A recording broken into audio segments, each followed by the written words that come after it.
It's really the whole range of different things that we can use by just adopting light in a very smart way. One of the things, for instance, we're now focusing on is light as an intellectual language. For instance, Li-Fi, so it's Wi-Fi using light, which is highly secure because with Wi-Fi, when you're just outside of the room, you can still get the signal. With light, you have to be within that proximity. From a gender diversity point of view, we have set a target that for all the people we recruit, at least 50% has to be female.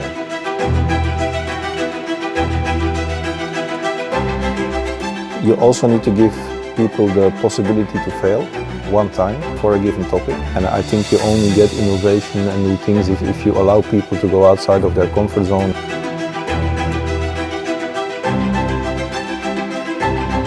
If it doesn't add value, automate it and focus on the things that really make a difference. This is CIONET TV. My name is Hendrik Deckers. I'm here today with Kurt de Ruwe, who is the Chief Information Officer of Signify. A very warm welcome, Kurt. Thank you, Hendrik. Kurt, you have a Master in Economics from the University of Antwerp. You started your career 30 years ago. 22 years you worked in the chemical industry for companies such as ExxonMobil, ICI, Huntsman, Biomaterial Science. And then you joined in 2013 Philips Lighting, that then later was rebranded into Signify as the global CIO. So Kurt, in a nutshell, can you tell us a little bit about yourself, your background, and how did you arrive in this position as CIO? Well, if you look, I often say the CIO is something that happened along the way. I have the economical background, the economical studies, because I have a specialization in quantitative economics. Mm-hmm. And it was at Mobile that basically I joined as a financial analyst. And as a financial analyst, you had to spend 6 months in IT, learning the systems, learning how to get data out of the systems. And then there was a reorganization. I got stuck in IT and I was like, do you want to learn? And I started learning things and I liked it. And that's basically how I got into IT. A career by accident. A career by accident. And I liked it. And apparently I knew, it was good what I was doing. And mm-hmm. I just evolved. Okay. And so for those of us who don't know Signify, can you explain a little bit what the company does? What are the different business units? How big is it? And what is it that Signify is really, really good at? So Signify is the market leader in lighting. We were already the number one in conventional lighting. We are the number one now in the more LED world. So basically, we have digital products, but we also have digital solutions and services. We are a global player. We have 22,000 white-collar employees, around 35,000 employees in total. You really can find us in nearly every company. And we both focus on the consumer market, like with the Hue, but also professional with what we call our Interact offering, where you find in shops, in offices, we have street lighting, so we have a whole range of different solutions. Yeah. Now, lighting used to be a little bit a boring business, I can imagine. It was bulbs and street lights, but this has evolved immensely the last couple of years. So what are the latest innovations in light that Signify is working on? Well, with lighting becoming, or with LED, basically lighting became digital. Yeah. And that has totally changed a lot of things. Mm-hmm. One of the things, for instance, we're now focusing on is that light as an intellectual language. Mm-hmm. Because light can communicate. As an individual, you cannot see it, but light can communicate. There's a whole range of applications that are possible. For instance, when you park your car, just through the light, basically your phone knows where the light is, and then you can find it back. In the office, the light can interact with the mobile phone. You can change the tonality and things like that. We also have an offering called Li-Fi, so it's Wi-Fi using light, okay. Which is highly secure because, like with Wi-Fi, when you're just outside of the room, you can still get the signal. with light, you have to be within that proximity. So it's really a whole range of different things that we can use by just adopting light in a very smart way. So since light has become digital, it's really a great place to innovate, and so new applications emerge every year, I would say. Now let's talk a little bit about the Signify business. So I can imagine that there's competitors on the market, there's market trends that change all the time. What are the most important drivers for change in your industry today? Yeah. So I think first of all, if you look at the competitive landscape, if you look at the top 5 of conventional lighting, several companies no longer exist. Okay. So we were market leader at the time, we are still market leader today. So we really have gone through all the innovations. So that is a key role. I think also if you look at the demographics, an aging population, that is changing some of the things. Okay. And then the whole digitization in the world. So that there's all kinds of opportunities that, for instance, that brings. So that those are the macroeconomic things. We also have climate change. Yeah. So for instance, we are 100% carbon neutral. Already? So which already, yes. So that was really a key focal point. We also have programs. So for instance, we have sold 2 billion LED lamps. That's the equivalent of the CO saving of 23 million cars. And so we play an important role also in those type of areas. So. Okay. So a lot of drivers for change. And so how does a big company like Signify, how do you reinvent yourself? Because that's what needs to happen. What is the culture? What is the spirit, the approach to innovation in your organization? So there's a continuous focus on trying new things, also setting trends, trying out things. So for instance, we also have a venture approach where we try, like Li-Fi was a venture, and then when it grows, basically it turns into a real business. So I think also with what we do, we generate a lot of data. So then a lot of IoT data. Yeah. How do you use that then again to create insights and then again to do new things with it? And it's continuously looking at new propositions. Okay, and what is the role of your team of IT in this innovation and in reinventing the business of Signify? Well, we have, of course, a lot of the things we do need IT. So both a lot of the R&D processes need IT, and then also, when products are first developed, you need IT, all the way to when it then the whole production and distribution and the order entry. But if you look at more there's, I think also with Corona, we have seen an acceleration in a lot of digital things, also the online work. So it's really, I think, making sure that we can provide the right solutions. And in those solutions, we also see, I think, much more focus on user experience, both in an end consumer world as in a B2B world.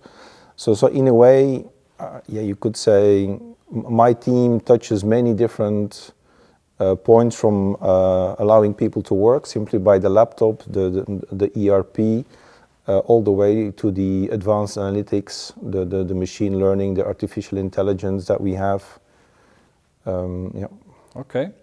Now you also told me that you recently did a big acquisition. Can you tell us a little bit about that and what the impact was on IT for that? Yeah, so we in February last year we acquired Cooper Lighting. So it's a $1.5 billion, mainly US focused company. They have 24 locations. So they're complementary in terms of offerings. And we as IT basically we've been focusing on the integration. Now the acquisition happened just before Corona hit us. So basically, I think it was on the 11th of March, we sent 10,000 people home, which actually worked very well. But maybe you can come back to that. But So we had to do an acquisition, not having been able to visit. Yeah. A lot was remote. Also with the mother company, we only had not a lot of contact with. And yeah, I think that if you look at it, we were, the aim is to be totally out of the TSA by June, end of June. From a site migration point of view, we're, I would say, 60% done. And now in 2 weekends time, we start one of the biggest things we will do. So we will carve out the Cooper out of the Eaton SAP system. We will copy it in pieces from the US to our data center in Frankfurt, where we will then build up a dedicated Cooper system. And at the same time, we'll connect 40 other applications to it. And we have 4 days to do that. So we've done many challenging things, but this is again a different type of animal. Mainly because, yeah, you can't meet. In normal circumstances, we probably would have had 30, 40 people in the US and teams here and there. Yeah. Now everything is virtual. We have people in 4 locations. Everything is virtual, but we have really adopted to being able to do this. Okay, so a big carve out in the middle of a crisis, completely remote. And this was like on 20 sites, 40 different supporting systems and so on. That's so fingers crossed that goes. Fingers crossed for what? Well, but I actually had a meeting this morning, and the team said we're almost ready. Okay. Which in a way is concerning because you can't feel too comfortable because there's if you look just at the run book, it's thousands and thousands of activities that need to happen. But yeah. So it's a challenging time, I can imagine, and I mean it's exciting at the same time. Many things are changing, acquisitions, new products, the Corona crisis. So a lot of things are changing in IT as well. So let's talk a little bit about our business. All our businesses need to reinvent themselves, and one of the things that we need to do for that is reinvent. Reorganize the way that we work. So I would like to talk with you about 3 different aspects of that. One is on the workplace, how the workplace, the role of the workplace today and in the future. One of the workforce, your people, where are they, how do we organize them, how do they work and so on. And then one on workflow and how we automate our workflows. So let's start with workplace. I mean, the Corona crisis has accelerated the change that was step by step happening there. How do you see your teams working today and in the future? What is the role of the workplace, the home office, the real office? What is your vision and the company's vision on that today? So maybe already when we split from Royal Philips, one of the key concepts was not to have a wide area network. So already at the time, we wanted to create a fully internet-facing company. And this is also something that we did. So when the leadership team said everybody has to go and work from home, that transition went really smooth because most of our applications simply were ready to work that way. Yeah. Now, of course, it's a big difference. Okay, it's already good that the IT works, but then I think the whole interaction.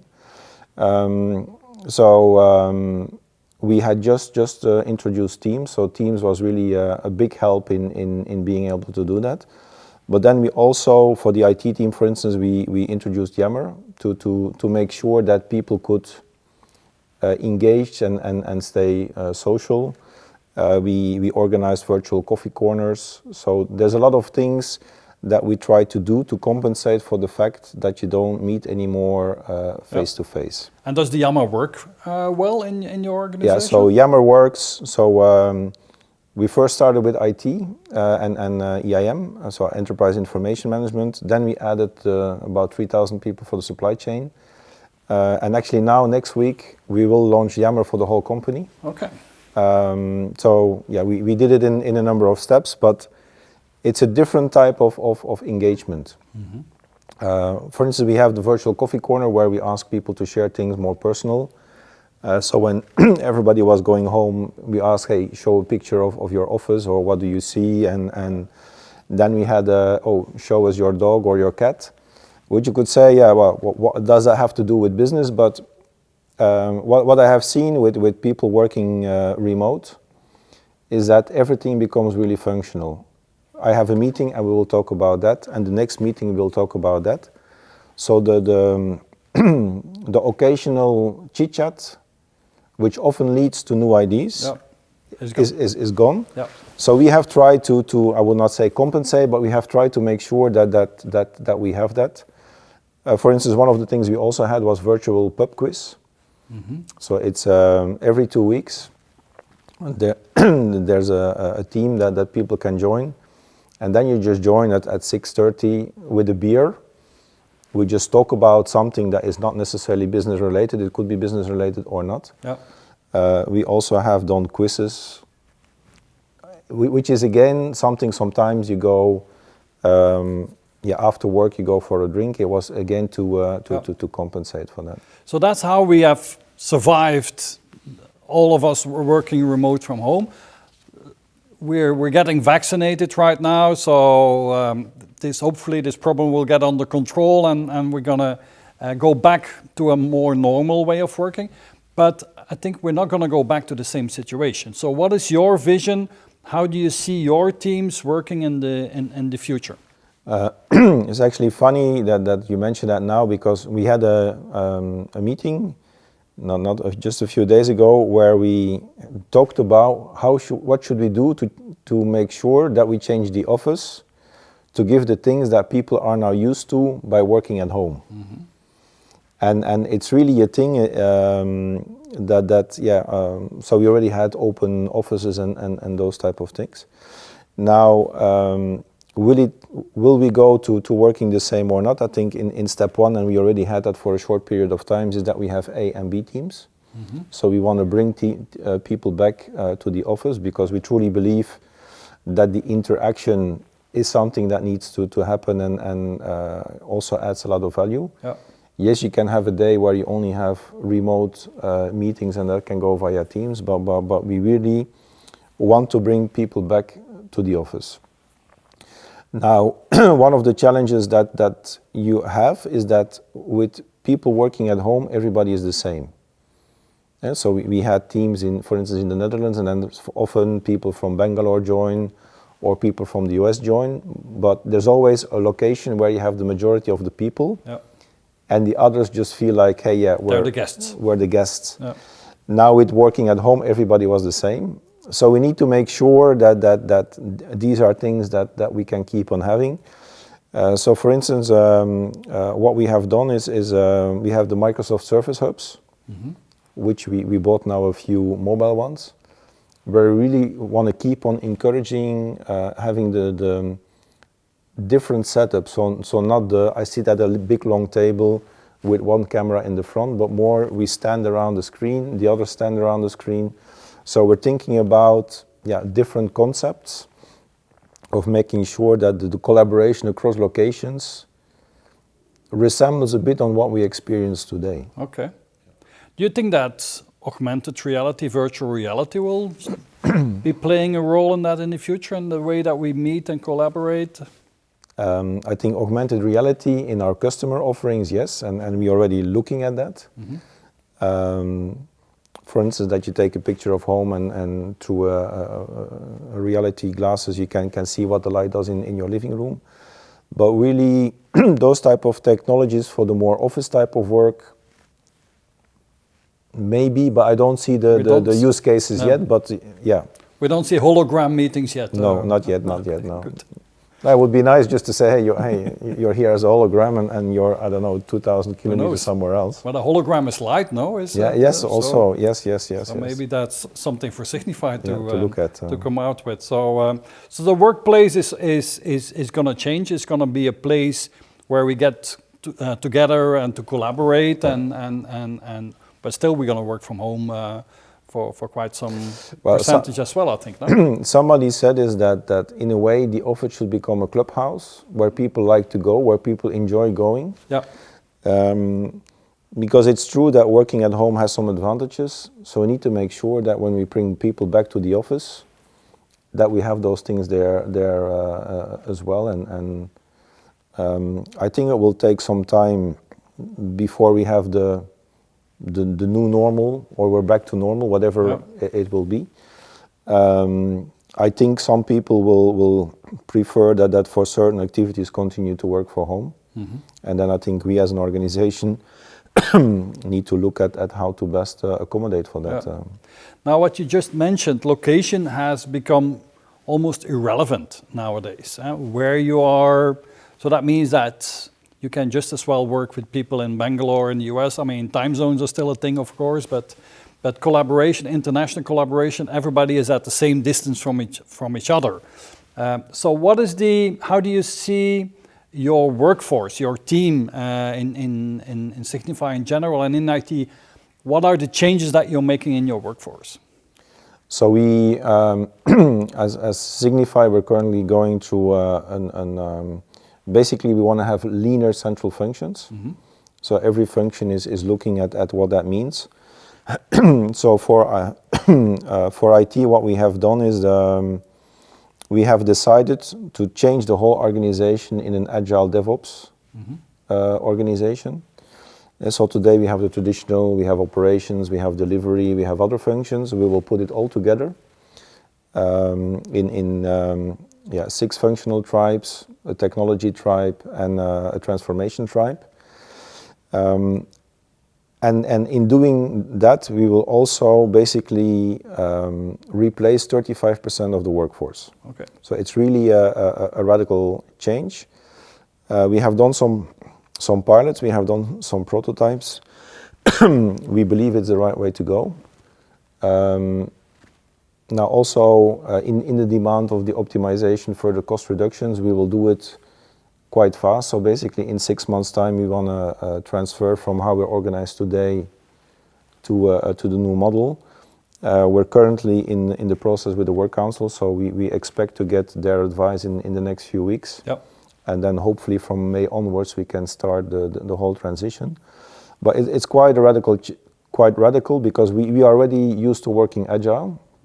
Not everywhere. We also have still waterfall, but then within the waterfall where we can work agile, we work agile. Moving to DevOps is really the next big step, where we just want to be able to create more value and also have much more focus on things that add value rather than doing the routine things. And I think that's also maybe to the topic we will come back to, is that if it doesn't add value, automate it and focus on the things that really make a difference. And again, that will take some time before we have the full efficiency. But that's a big change that we're working on. So you have a big transformation of the workforce program going on. That's going to get started very soon. That also means that you will have more people that work remotely, more people from Bangalore, I understand, or from other international locations? So we have chosen 3 locations. So we have Bangalore, we have Poland, Piła, and then we have 2 locations in Mexico. So those are the 3 hubs. Today we already have people there, but we will simply so globally we will add 155 new positions in those locations. Okay. And on the other hand, then we will take out in total around 180 positions in other locations. So there's a net reduction of 30, but we are replacing more than 35% of our workforce. Wow. So that means that you're getting even more international, your team becomes more international. So I can imagine collaboration across cultures is a big thing, but that's a learning that you have already gone through then, or is that still a challenge for you to have Mexicans and people from Holland and from Poland and from Bangalore work together? This is something we already have. I think we have a very big international footprint. I think you also know when you talk to an American or you talk to somebody in India or there's some different things you do. I actually interviewed somebody this morning for a position in my management team, and it's like Indian people have these 20-letter names, but then they do abbreviations, and it's very important to get it right, because the abbreviation does not always resemble the name. So I think it's also the respect of making sure that you call people with the name they want to be called at, and so these are just, you can make a mistake, but that mistake you only make once, because you quickly learn what some of the habits are. I think what is really important is then, when do you have the meetings? Mm-hmm. Because, for instance, I rarely have one global meeting. So every month I have community call, but I have two. I have one in the morning, I have one in the afternoon. Because otherwise you force people in the US to be there at 6 a.m. and you force people in Asia to still be awake at 10 p.m. Yeah. Now, if you do that occasionally, it's okay, but you should not make that a routine, that you also acknowledge the time zones, and especially if you then in the US work with people in California, it's even worse, because then you have 9 or even 10 hours when the time zone or the time changes for a few weeks. Yeah. So it's really important to keep that in mind. Do you also take the opportunity, because your team is already very diverse from culture and languages and so on, do you also take the opportunity to build in more diversity from, I don't know, the background of people in what they studied? Or are you going after all engineers? Are you going also in more gender diversity? What's the vision there? Yeah, so from a gender diversity point of view, we have set a target that for all the people we recruit, at least 50% has to be female. Okay. In IT? In IT. Oh. So we are working with recruitment agencies, and they have said, this is really a difficult target. I said, look, this is what we want to do. Yeah. So I also have said is that for a number of positions, I always want to have male and female as candidates. We are not making it ourselves easy, because there are a number of, take for instance security. If you have a security profile, it's very likely that if you have 100 people, 99 will be male. But we just recruited a female, so there are females also in security. Yeah. So that's definitely something we want to do, and cultural diversity we have. Yeah. Because we have people in Bangalore, we have people in Mexico, in Poland, in the Netherlands, some Belgian people. But you're recruiting mainly engineers, or you're going after different types of No, it's different types. I think if you look, recruit people that in the digital front-end world, it's more creative people. If you want to have people to create your websites, the Adobe world is different than for instance, somebody that can implement a PLM system or a manufacturing system. Okay. So we have very specific job profiles. We have also, as may say, also an interesting thing. We have looked at the job profiles that when a female reads them, that they're not getting an advert. So there are certain words that female candidates don't like. So everything has been screened to make sure that we make it in a certain gender neutral. Yeah. To also not just by the text, basically only getting male. So we really have a lot of focus on diversity for the moment. So we talked about workplace, the role of workplaces is changing completely. You're changing your workforce for 35%, international and so on. Let's talk about workflow, the third dimension of work, and how I think we're in a new phase of automation. How we are now going into new domains of RPA, low code, no code, citizen development, software robots, and so on.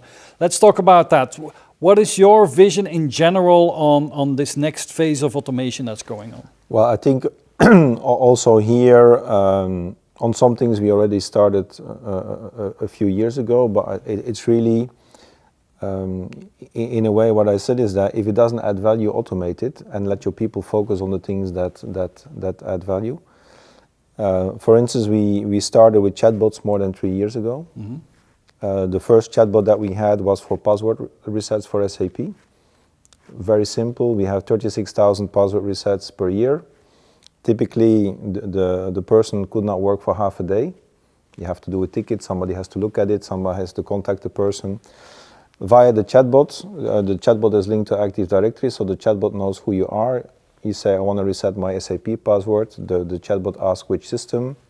You indicate the system, and 2 minutes later you can work. So that was the first one. It was really, I think within a few months, we had more than 95% of all passwords were reset by chatbots.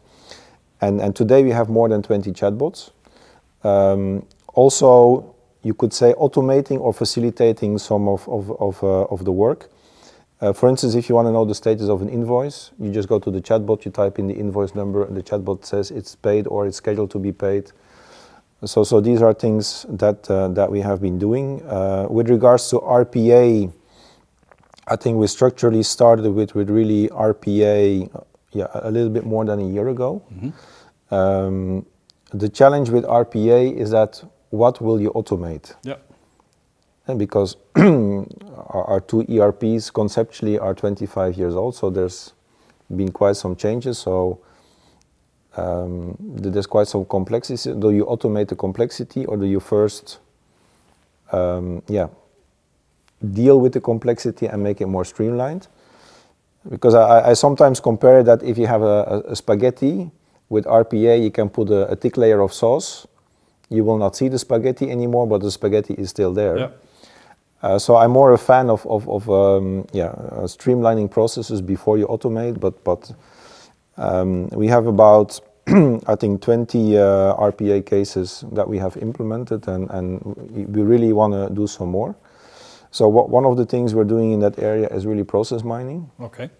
Because you have how processes are designed, and then what people do, and that's often not the same. And with the process mining tools, you really get also a graphical view of the complexity, and you get indications of where RPA really can have an impact, or RPA combined with chatbot, or RPA combined with workflow. So I think you need to see it more in combination than every aspect standalone.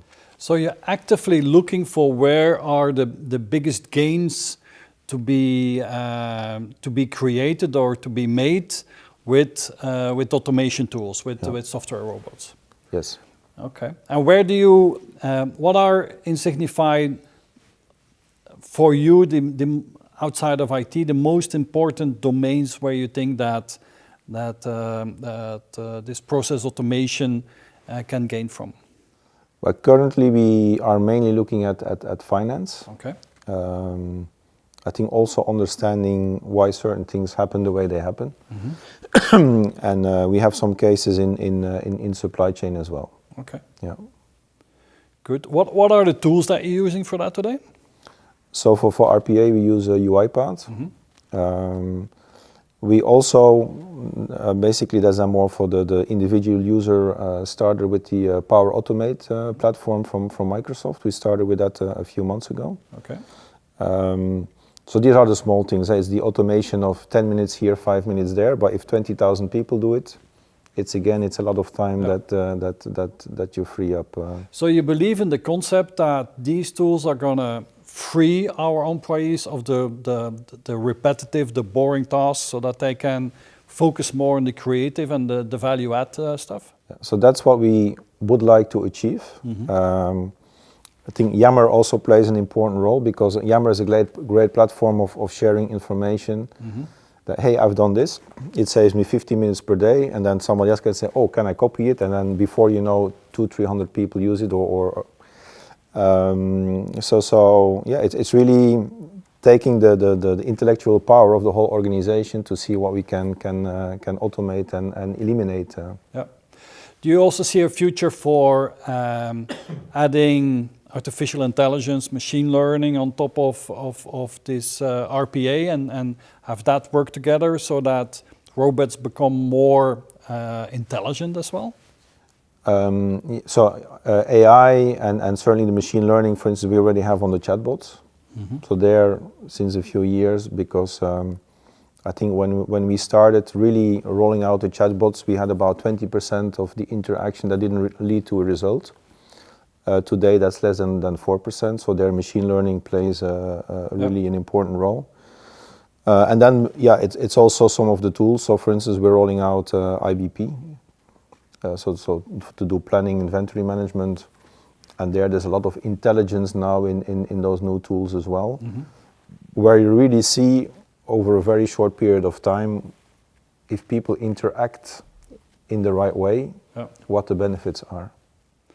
Now we're seeing potentially a big new wave of what is now called citizen development, with RPA tools, low-code tools, no-code tools, where business users are becoming more independent of IT. A couple of years ago, we would call that shadow IT. What's your vision of that? Are you afraid of that, or how are you going to manage that? I wouldn't say afraid. I think it's a good opportunity, but you need to provide a certain framework. Because also you have to make sure that from a security point of view, you don't allow users to do things stepping outside of the boundaries. That's when we just started using the Microsoft products. It was like, oh, we have to do some additional things here and there to keep it secure. But I think that the biggest challenge is it's a bit like creating macros in Excel. If you use those things for business critical processes, then it becomes, you could say, dangerous. Because then you fully depend on the one person knowing how that things work. So this is what we should avoid. But I think automating what you do in Outlook or simple things, it's how to create a PDF from a Word document. That's an activity that happens a lot. For instance, somebody just said, if I put the work document in that directory, then in that directory I get a PDF version. These are simple things that just save time. They will not save many years, but that's what I said. If multiple people do this, you still have a big saving. Do you also see more customer-facing applications for this? More, I don't know, B2C kind of applications for this? Yeah, so for instance, in the we have the Hue. The Hue is lighting for at home that you can control via an app on your phone. So in the app, we have a chatbot, but the chatbot only activates when you have tried to do a few things. For instance, when you have tried to add a light and it doesn't work and you try again, then it will say, hey, can I help you? And then it will guide you through. So this is one of the things we did a few years ago. What's your chatbot called? Our chatbot is called Thea. Thea. It's always... It's always a nice female, right? It's female, yeah, female. That's where knowledge is female. We had many debates on the name. But the image we use is a robot. So we have not, because you can also have robots that look like human beings. So we always made a big differentiation between you're talking to a chatbot or you're talking to a person. And of course, what we also have is, for instance, in the case of the Hue, when after a while you get stuck, then it's like, hey, do you? And then the bot will say itself, because it has the intelligence of saying, hey, we tried this a few times. Do you want to talk to a person? And then basically there's a transfer that then a real person takes over the chat. So the person sees everything that has been done. And then the person on the app can chat with a real person. So let's talk about your IT team. I know that you're making a lot of changes and you're going from a more traditional organization form to a more product organization. Is that correct? Where you have 6 different units supporting different business units. Explain that a bit more, please. No, so we're going from traditional to what is called tribe. So the way we organize is that we have we follow the processes. So I to M, which is the whole innovation research, is a tribe. Then we have 2 tribes for the M to O, market to order, where we have one more on the front end, the websites and those kind of things. And then the second one is more on the sales, so the web shops, the portals and those type of things. So those are our 2 tribes for that. Then for order to cash, we have two tribes. We have a commercial tribe and we have an industrial tribe. The industrial tribe is then more for the factories. And then we have a technology tribe. So that's basically, and an enabling tribe. An enabling tribe looks at all the functions. Can you explain the technology and the enabling tribe? So the enabling tribe is for finance, for legal, for real estate, for procurement, because they also have a whole range of tools that they have. The technology tribe is basically when in the DevOps, a number of operational activities are done in the tribes or in the squads. But then, for instance, we have the network, we have the data center, we have the office environment.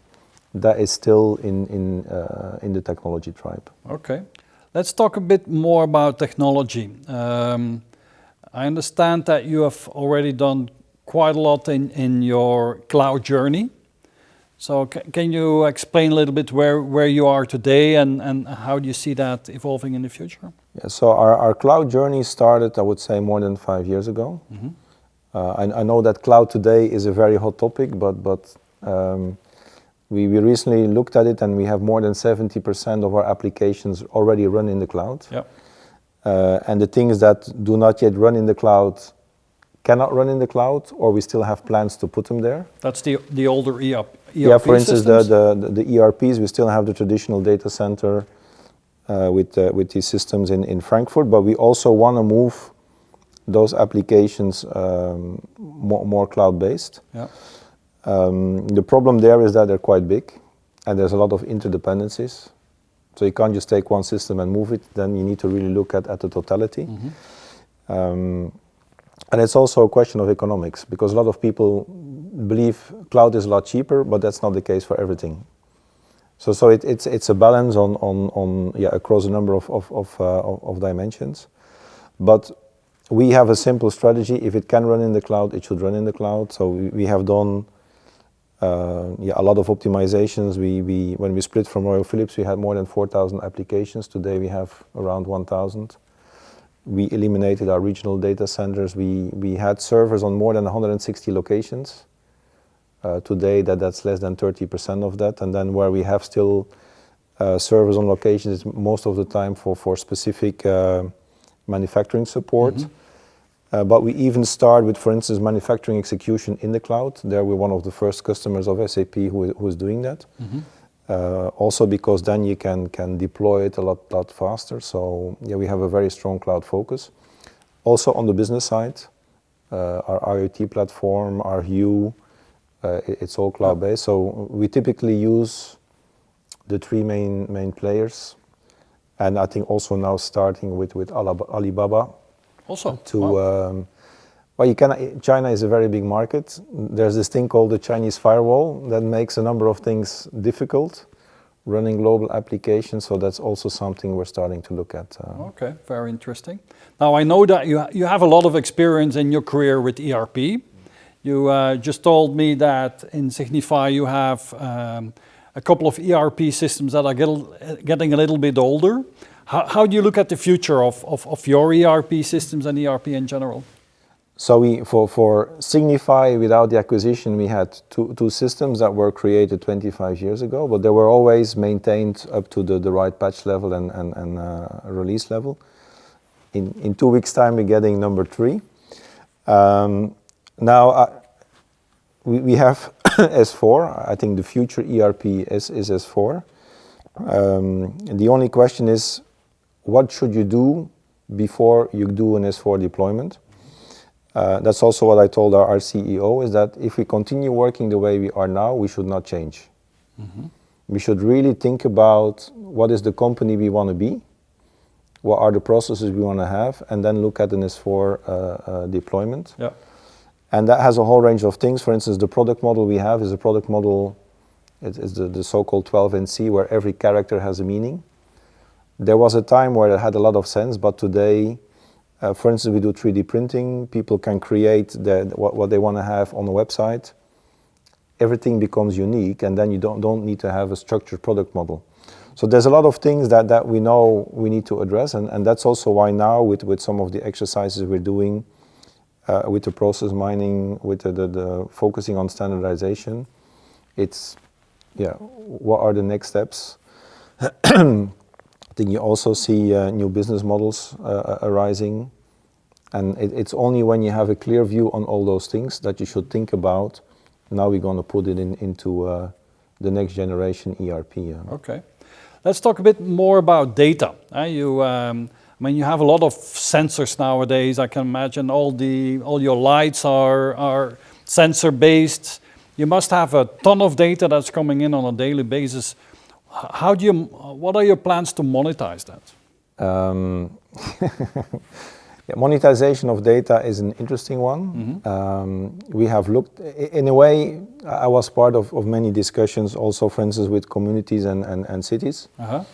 If you give it away, everybody wants it. If you ask people to pay for it, it becomes more difficult. So I think data monetization is one thing, but it's more how to use data as a component of the service that you offer. Yeah. Then yeah, it's how you package things. I will not say that we have many ready-made deployments there. There's a lot of things we are working on. Yeah.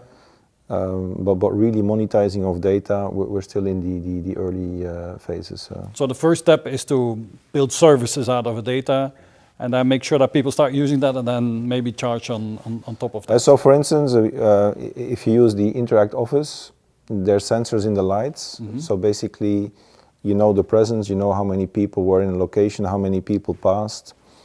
And there was a real estate manager that said, hey, I have a problem because people are complaining that the office is full, but I should be able to put 150 people more, and people should be okay.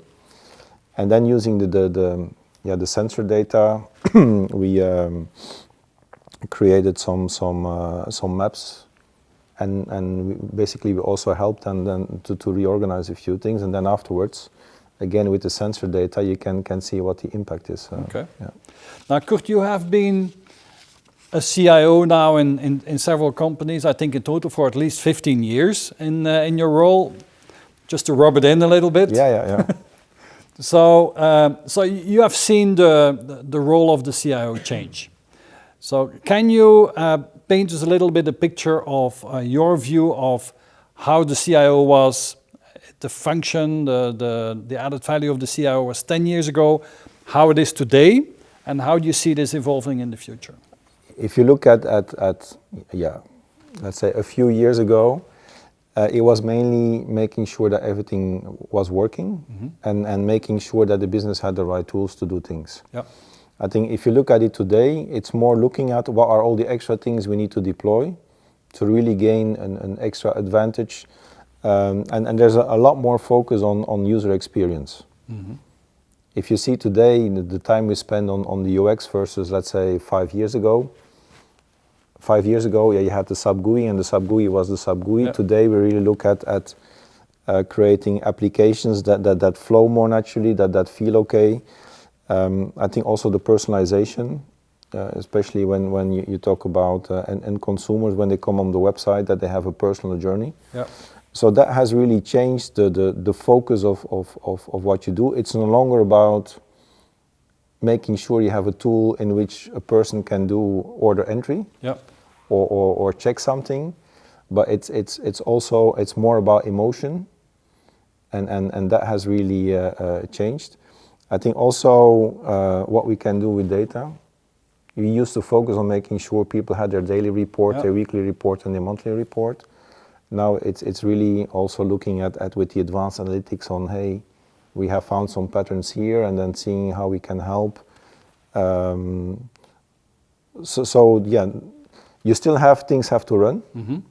That hasn't changed, but there's a lot more additional focal points that have come. And how has that changed your role? I mean, maybe let's look at your agenda. Where do you spend most of your time at today? Where is your focus today? Well, really looking at starting up new ideas, new projects, enhancing.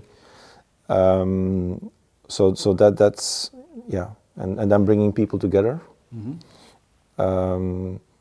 because you also see more local for local. So something, it used to be we have a global solution and everybody has to use it. Yeah. Now it's more the American users wants to have this, the European wants to have that. But ideally, I only want to have one backend system. Yeah. And it's then that front layer, the look and feel that is different. This is where you spend a lot more time on compared to before. I think also there's a lot more marketing. It's about showing what is possible, showing what you have done, creating more visibility. I think before you used to have, this is the portfolio for the year and we execute and we do it well. Now it's more the engagement, what are the priorities, what makes sense, and creating that visibility. So Kurt, how is the collaboration model in Signify between IT and the business? Not that it's two different things. I mean, IT is business and business is IT nowadays, but what's your governance, collaboration model, operating model, IT and business today? So in my team, I have what is called business engagement.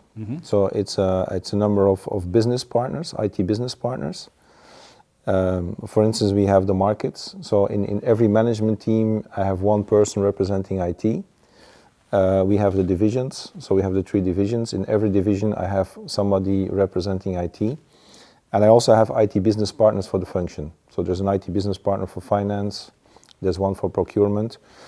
Because it's really important that we sit at the table, that we understand what the challenges are, what the opportunities are, that we can see whether what we have is used in the right way, where things don't work, what we need to change, and then when we're looking at new things, that we can help in the ideation process and not like, oh, but we want to have this and we have seen that on the internet, so can you buy that for us? So that whole engagement has been working like that for a number of years now. Okay.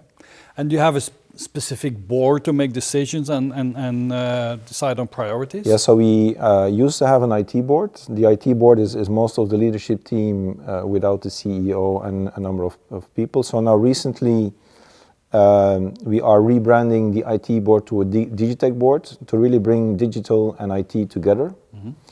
Looking at priorities, looking at funding, really looking at the digital roadmap. That's also where we have a new CFO since 6 months. So he's bringing also a number of different ways of having the engagement done in the right way. Okay. Now you run your IT teams, the 400 people over the different locations. How would you describe your management style? How do you make sure that your teams are successful? Yeah, so I often say when everything goes well, we have a total flat organization. And I manage through people. When things don't go well, then I step in.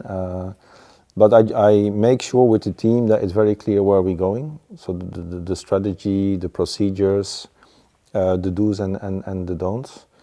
And then there's also, occasional follow-up whether these things happen.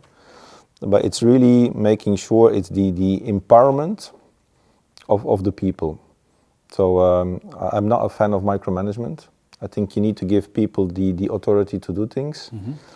You also need to give people the possibility to fail one time for a given topic. Okay.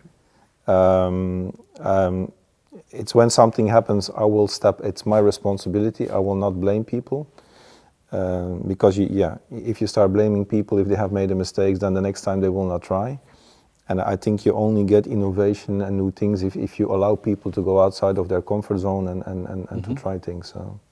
And what kind of leader are you? I mean, let's turn the question around. What do you think your people say about you? How do they perceive your leadership? What do they say about you when you're not around? Well, or even when I'm around, no, I think the feedback that I care for my team, I really care for people, that I'm open, respectful, but that I think, encourage the what we are doing, where we are going, the whole strategy, what we have done. I think people are proud to be part of the team. With the reorganization, I was in several conversations of we have to let go people. That's not an easy thing. I did a lot of those conversations myself because, again, the team is there, it's my team. And still, despite the bad news that you then bring, people said, hey, but I really enjoyed working with this team, I really enjoyed working with you. Yeah. So yeah, no, I think the people aspect for me is really very important. Well, that's normal because if we look at your personality profile that you shared with us, you are, we use the Myers-Briggs personality profiles as a common thread in our interviews. You are an ESFP, also known as the entertainer. So extroverted, observant, feeling, and prospecting personality. Typically, people with this personality type, they love vibrant experiences, they engage in life eagerly, and they take pleasure in discovering the unknown. And we come to discovering the unknown in your private time in a moment. They can be very social, often encouraging others to share activities. I'm going to first mention a couple of the strengths of people with this personality profile, and then you tell me if you recognize these by yourself and which ones stand out for you. So people with this ESFP personality, their strengths are they are bold, original, aesthetics and showmanship, practical, observant, and they have excellent people skills. Does that fit the bill? Do you recognize that? I find the word entertainer a bit special, but I think most of the characteristics you describe, I would say yes, I recognize those things, yes. Okay. Now, let's look at the shadow side of things, the weaknesses, potential weaknesses of people with this personality profile. They can be very sensitive. They can be conflict averse. So if you have to make a lot of changes in your team, that's not necessarily an easy thing, I can imagine. They can be easily bored sometimes. They are sometimes poor long-term planners, and they can be unfocused. Which one of these do you recognize maybe in the past, and have you learned to overcome? Yeah, probably I would say all of them. Good.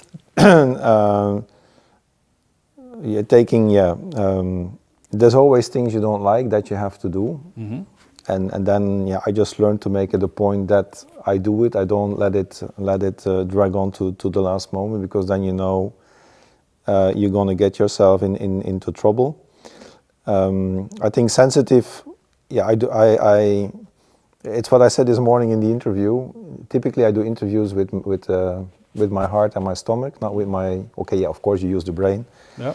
But when I do interviews for people, within 5 minutes I have a feeling. And very often, I will not say 100%, but very often I'm right about that feeling. I definitely do not like making tough decisions. It's like now with the reorganization, more than 180 people I need to let go. That's a tough one. That's a really tough one to do, but it's one we need to do. Mm-hmm. Because you also need to see then for the people that stay, we want to have the best working environment with all the opportunities. It's a tough one, and as you go through the process, you want to make sure that you address all the things in an as human way as possible, dealing with all the emotions. Yep. I was in calls where people were I will not say shouting at me, but they were blaming me, and I say, and you listen and you deal with it. So I don't necessarily like to do that, but I think it's really important that you do that. How did you learn that? Because that's a skill you had to acquire. Well, there's I think there's two people that from how to interact with people. It's Patrick Thomas. He used to be managing a number of divisions at the time at ICI and then Huntsman. Mm-hmm. And then later he was the CEO of Biomaterial Science. So I worked more than 10 years with Patrick. And you learned a lot from him. And the way he engages with people was really, I've seen few CEOs do that. Okay.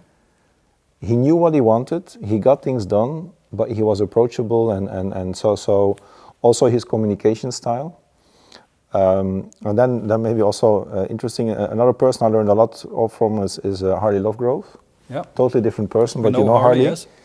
So yeah, for people that don't know Harley, Harley had or has Bayard. So they have consultants that come, and I did many projects with Harley in different companies. And also the way Harley brings things, the way he communicates, you just learn on what to focus on, what to see, and really communication is so important. But make sure that when you communicate, that you communicate in a way that people can understand. Recently, the new CFO also brought a new concept. Basically, we were introducing him what we could do in terms of advanced analytics. Mm-hmm. And it was the Pythons and the R's, and he just went like, whoa, after 2 minutes. Oma, grandmother. So when you explain something to me, my grandmother should be able to understand. And that just, Oma, the 3 letters, it's really about how do you communicate, and it really makes a big difference if you communicate to people in a way that they can understand, or if you communicate either at a too high level or too low level.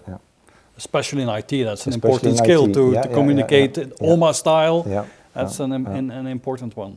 Yeah. Let's talk about the values in your life. What are the values that drive you? I understand you have 2 sons. What are the values that you have passed on to your sons? What is the legacy that you want to leave behind on that level? Yeah, it's a bit. I think that there's a number of things. I think first of all, my sons one is living in London, the other one is living in near Florence. So we don't see them a lot anymore, but the time we spend together is really a quality time. So for me, family is really important. Spending time with family, and in terms of values, it's the respect. Mm-hmm. That then, I think also that if you want something, you need to work for it. So it's not because mom and dad have money that they can buy you something that you should just assume that you get it. Yeah. So they from the age of 16 in the summer, they had to work just to also learn and appreciate. I think also communication. So I think one speaks 4 languages, the other speaks 6. We have the concept of work hard, play hard. So really work hard, but also take the time, just to enjoy and do something else than just to work. You also like international things, no? I mean, you're giving your sons international schools and so on. So that's all, and you travel a lot yourself. That's also important. I think the international experience is important. Yes. So I always said is that whatever they want to do, whatever they want to become, I will support them.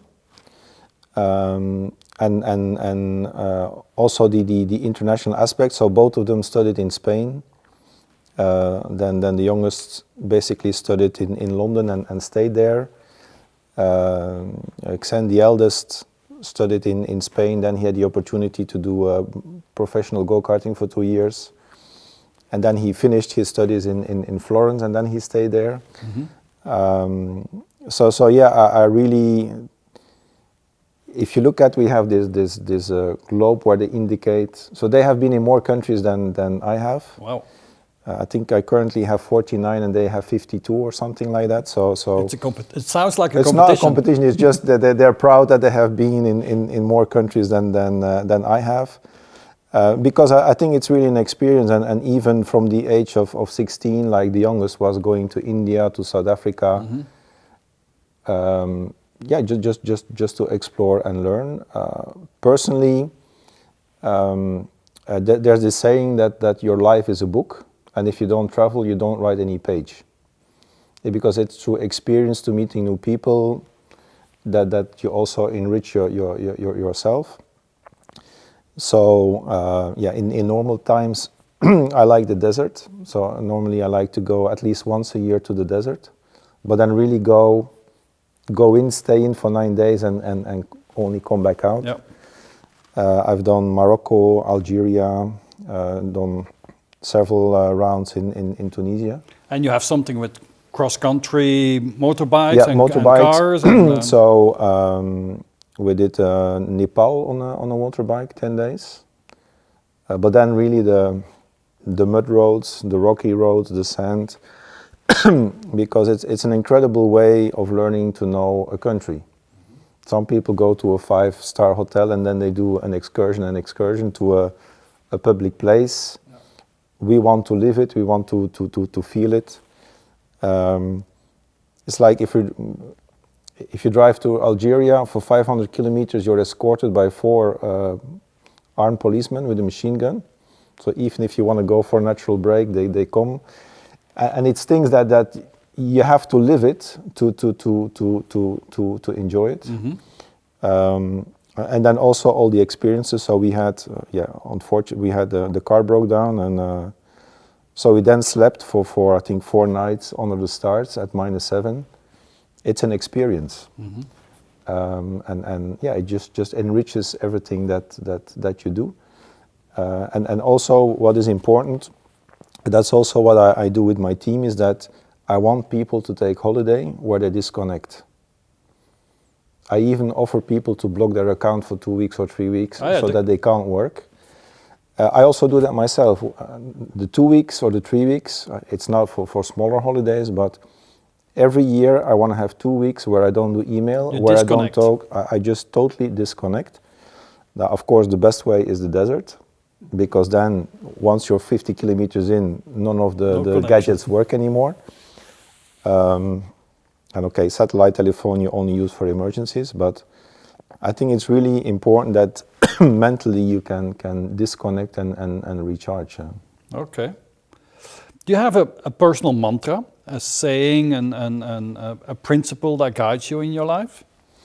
Yeah, it's a number of them. It's the work hard, play hard. Mm-hmm.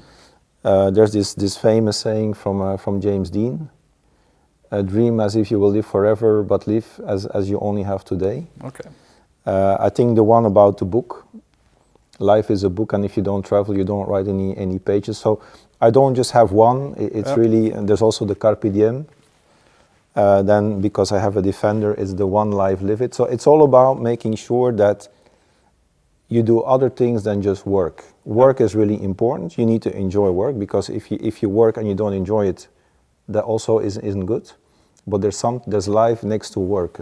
So it sounds like you're very conscious that we only have one life. Yeah. Okay. And that drives you to live life to the fullest. Well, but you in the last, I think, 18 months, I lost a number of colleagues that were younger than myself. Wow. And then you really start. You alluded to the age a few times. But yeah, life is pressure, and you can work every day until you're 65, but if then something happens, you haven't really lived. So it's finding the right balance, and I think certainly with COVID, the days it's a lot more intense, and the days are definitely not shorter. Yeah. But you need to compensate from time to time. Now we all learn from all the experiences that we have in life. And in many cases, we learn most from our failures, from bad things that happen to us.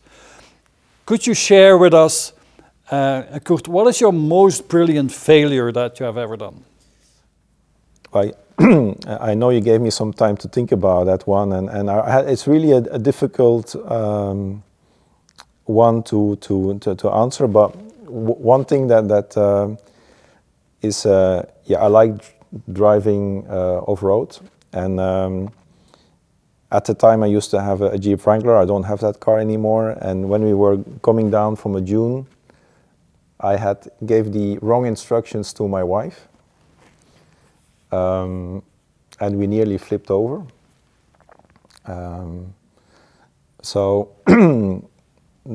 But then in the end, then I made a mistake, you could say, of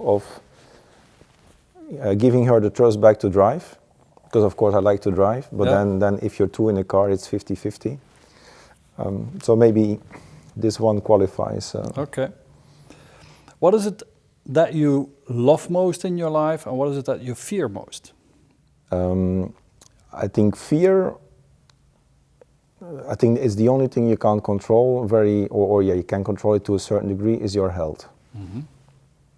If I see that, I mean, my father has a disease and it's taking, he's not able to do certain things anymore. So this is like, will this happen to me or not? And I will not be able to travel anymore. And that's a bit, I'm not afraid of work. I'm not afraid of many things. What I love to live. I love to enjoy. I love to work hard. I love to do things. I love to spend time with my family, and I also love to have the occasion for doing new challenging stuff with a little bit of danger added to it. You're even overdoing in golf playing, I understand. Yes, so that was one of the things is I have a brain that is very active, so that's also why I like driving in the desert, because you need to be focused. So finally I started learning golf, and I had the lessons, and it was one of those evenings. So I was at the drive range, and I think I did it's an automated. So you hit the ball and the ball comes out, the next ball comes out, and the next ball comes out, and I think I did about 150 balls in 30 minutes, and my rib said. So you injured your rib by overdoing in golf practice. Yes, okay. yes. So okay, interesting. No, it's when you do something, you need to go for it. Go for it. That's clear. Play, like you said, work hard, play hard. It's certain. Definitely, one of your most important mantras, I would say. Yeah. Now, Kurt, the last question of this interview. Many young people are watching these interviews, and several of them have the ambition to also become a top CIO in a global corporate. What would your advice be to these young people? What is it that you have learned? What is the experience that you can share with them so that they also can build a nice career like yours? I think it's be eager to learn, take opportunities as they come. Even if you take opportunities as you think, hey, will take me a step back or into a different direction. What I see also with young people is that be patient. And you have people that they come in and 5 years later they want to be senior vice president. It doesn't work like that. So give yourself time to learn and to grow. I think what is very important is also respect. Even if you are brighter, even if you are faster, respect the people you work with. And really don't try to force anything. And you have people that says, I want to do this, this, and this. No, just go with the flow, enjoy, learn. If I look at my career, compared to what I studied quantitative economics, and I was quite good at the numeric things. I've carried around reports, I've installed laptops, I've done DBA work, I've done all kinds of things, but I learned and I enjoyed it, and I grew up, and I took every opportunity that was thrown to me. Sometimes you need to take risks, but also don't risk too much, but make sure that you enjoy what you do, because you spend a lot of time at work, so you really need to enjoy what you do. Okay, and with that advice, Kurt, I would like to thank you for your time and for sharing your experiences, your vision, and with everybody here. So it was a pleasure meeting you, and a pleasure doing a real live interview again after all this time. Yeah. Thank you so much. I was so happy to be here, Hendrik. Thank you. Thank you.